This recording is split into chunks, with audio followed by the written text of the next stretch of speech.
Es el dueño del embotellador más grande de productos Coca-Cola en el mundo.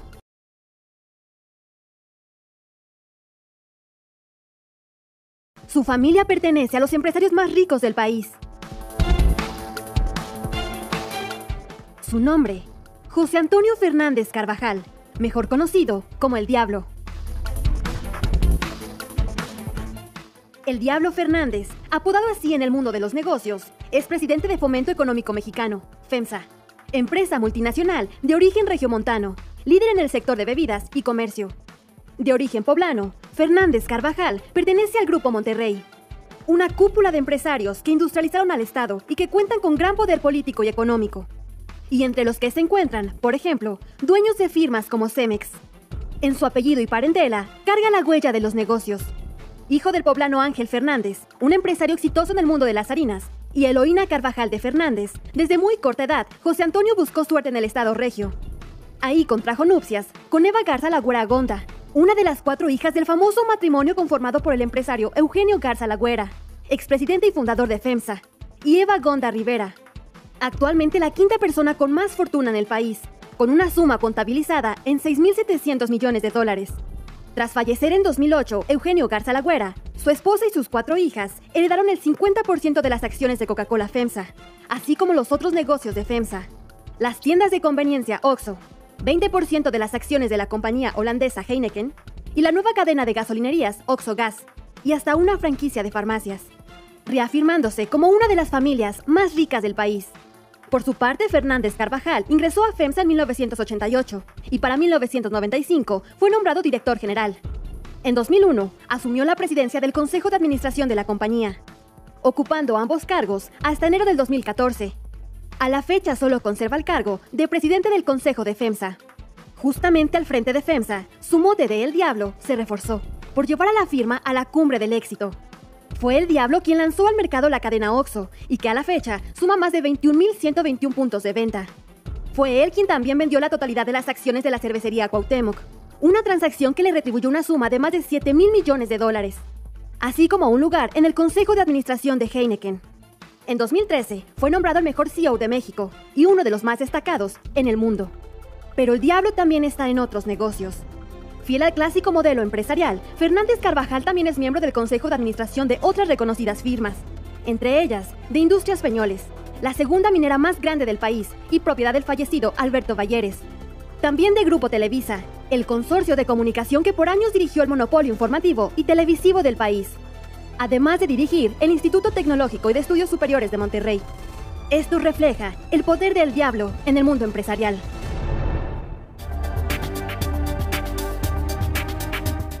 Y de la política no se salva. Un sello de José Antonio Fernández Carvajal es su pensamiento político.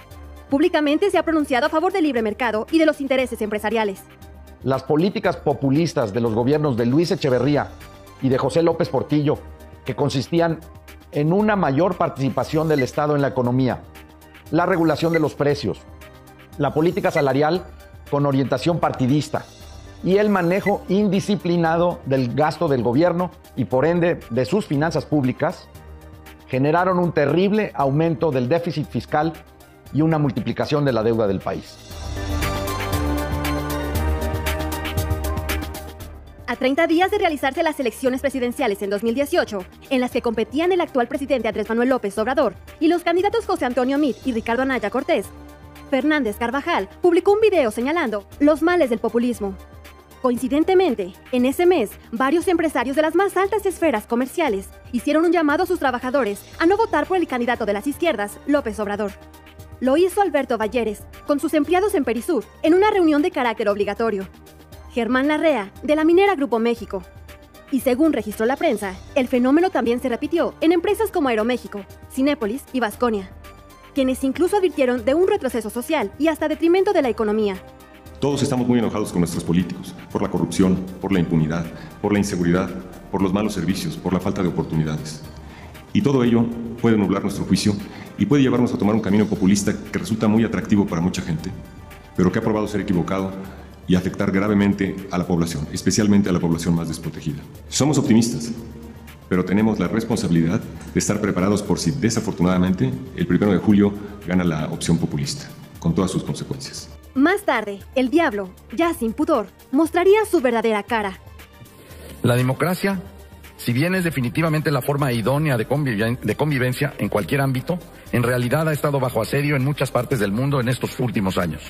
Nos toca defender sus elementos más importantes, el Estado de Derecho y las libertades ciudadanas como la libertad de expresión, de prensa, de asociación y de reunión. Tenemos que fortalecer a las agrupaciones de la sociedad civil, a los medios de comunicación y a las organizaciones intermedias. El emporio de El Diablo es FEMSA. FEMSA es la quinta empresa más importante de México, con ventas anuales calculadas en más de 492,000 millones de pesos, según un ranking realizado por la revista Expansión. Su presencia en el país es innegable. La empresa regiomontana cuenta con una vasta cartera de negocios que abarca diversos mercados, entre los que destacan dos. FEMSA Comercio, que incluye las famosas marcas OXXO, que han conquistado gran parte de las esquinas del país, pasando sobre las misceláneas locales. Hasta el 2020, OXXO sumó más de 20,130 puntos de venta en México, ocupando a 20,131 empleados y con ventas al 2021 por más de 137,000 millones de pesos. FEMSA Comercio también incluye al sector farmacéutico, con sus marcas Cruz Verde, Farmacias ISA, Moderna, Farmacon, Fibeca y Sanasana. En total suman 1,428 tiendas hasta el 2021. Con sus firmas farmacéuticas, FEMSA pretende aplicar el mismo modelo de negocios que el de las tiendas OXXO. Otro mercado que ha acaparado FEMSA es el energético. Cuenta con la marca OXXO Gas, que ya se ha extendido a 567 estaciones de servicio en 17 estados del país. Todo este modelo de negocio, FEMSA ha logrado extenderlo por al menos 13 países de América Latina. FEMSA Comercio se ha convertido en una cadena de tiendas de proximidad que ofrece variados servicios, casi 20,000 tiendas en toda América Latina, además de haber incursionado con mucho éxito en farmacias, gasolineras, logrando tener muy buena operación en varios países latinoamericanos. Estamos muy conscientes que no todo está hecho, pues seguimos luchando por crecer y diversificarnos. Para algunos analistas, las ganancias de la gigante FEMSA no van de la mano con la ética. En octubre del 2021, el presidente Andrés Manuel López Obrador envió al Congreso su iniciativa de reforma eléctrica, con la que principalmente buscaba garantizar la energía para todos los mexicanos. Estamos procurando resarcir el daño que ocasionó la llamada reforma energética. No significa nacionalizar ni estatizar, significa darle su lugar a la Comisión Federal de Electricidad, porque se decide en esta iniciativa que la Comisión Federal de Electricidad va a tener el 54% del mercado y el 46% se va a conservar para las empresas particulares, que haya una auténtica, una verdadera competencia, que no había. La iniciativa fue rechazada por legisladores de los partidos de oposición, quienes aseguraron que promovería la producción de energía cara y sucia, alejaría las inversiones y no fomentaría la competitividad. Sin embargo, el trasfondo fueron los negocios.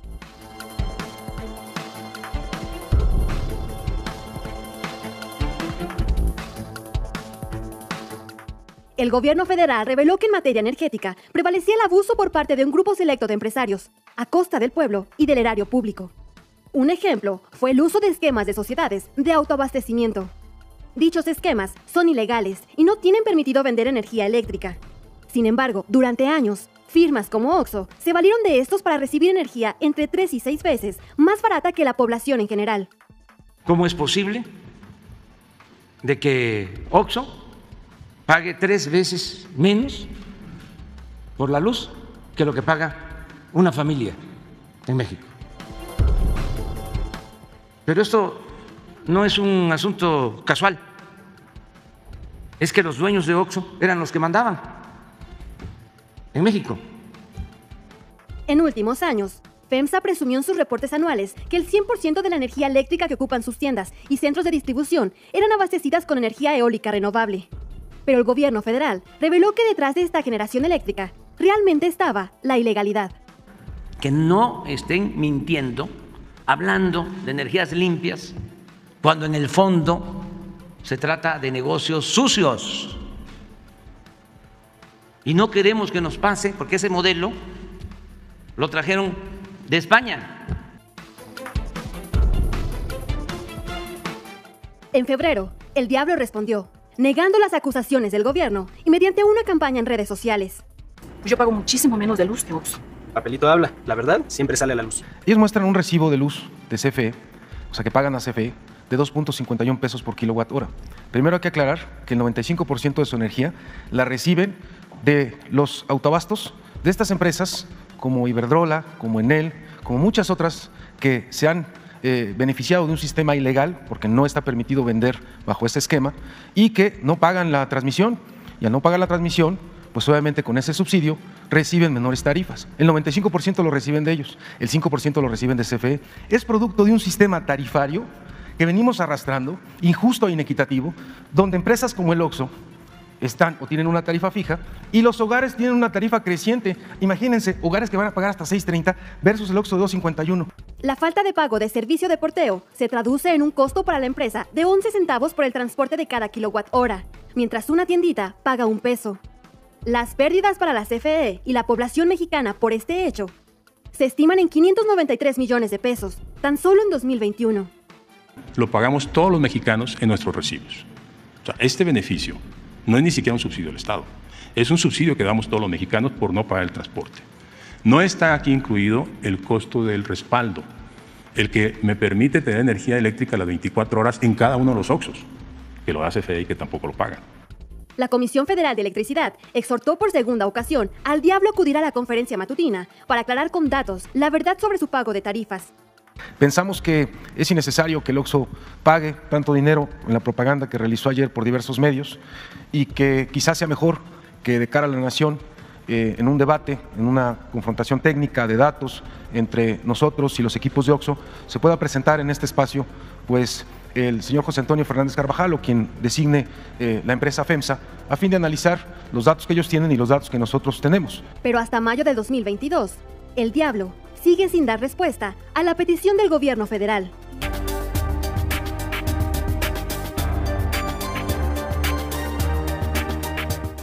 Otro pilar de la mina de oro de FEMSA se llama Coca-Cola. De la mano de la empresa transnacional Coca-Cola Company, FEMSA posee uno de los negocios más rentables de bebidas en el país. FEMSA produce, embotella, comercializa y vende de manera exclusiva las bebidas de la marca Coca-Cola en todo México, siendo el embotellador más grande de estos productos en todo el mundo. De hecho, de la gama de bebidas azucaradas que se ofertan en el país, 70% son productos Coca-Cola.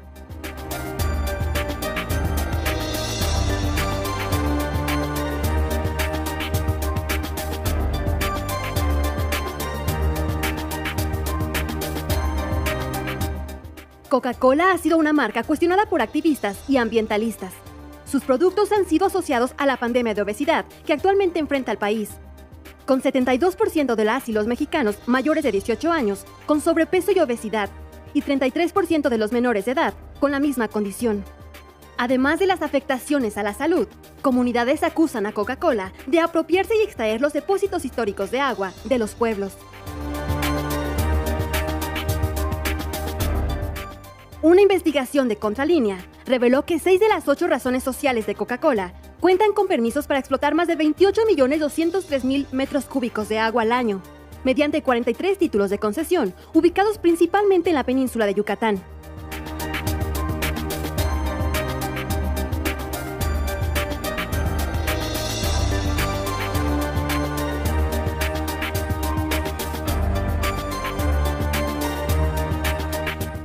Por su parte, FEMSA asegura que trabaja en un marco estratégico de sostenibilidad, que incluye acciones por el medio ambiente, así como para lograr el balance hídrico en todas sus operaciones.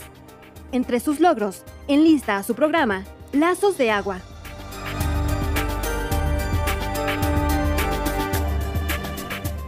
La empresa del Diablo, FEMSA Coca-Cola, no solo conquistó el mercado mexicano, también, por sexenios, al gobierno en turno.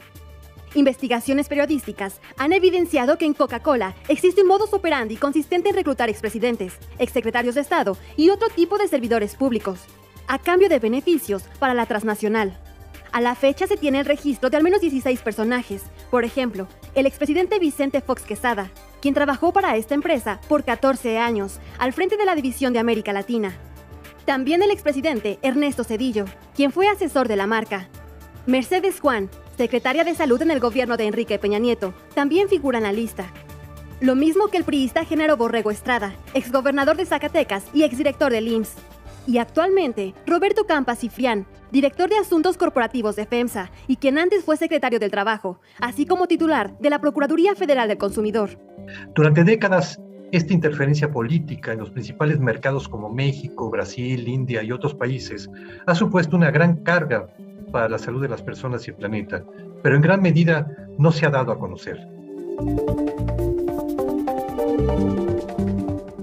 Esta relación con el poder se tradujo en provechosos beneficios. Uno de ellos, el fiscal. En 2019, el gobierno federal, a cargo del presidente Andrés Manuel López Obrador, inició una política para que las altas firmas empresariales, que por años recibieron condonaciones fiscales, pagaran impuestos como todos los mexicanos. Había una cultura de no molestar al gran contribuyente porque está generando empleo. Pero pues una cosa es el empleo y otra cosa es que tienen que cumplir con sus obligaciones fiscales, ¿no? Sí había corrupción y había una cultura de no pago, digamos, ¿no? Entre los deudores se encontraba FEMSA. La empresa que dirige el Diablo aceptó una deuda con el fisco de $397 millones, equivalentes a 8.790 millones de pesos, por impuestos devengados en el extranjero antes del 2019. Entre 2020 y tras la política federal, FEMSA se puso al corriente de sus deudas fiscales.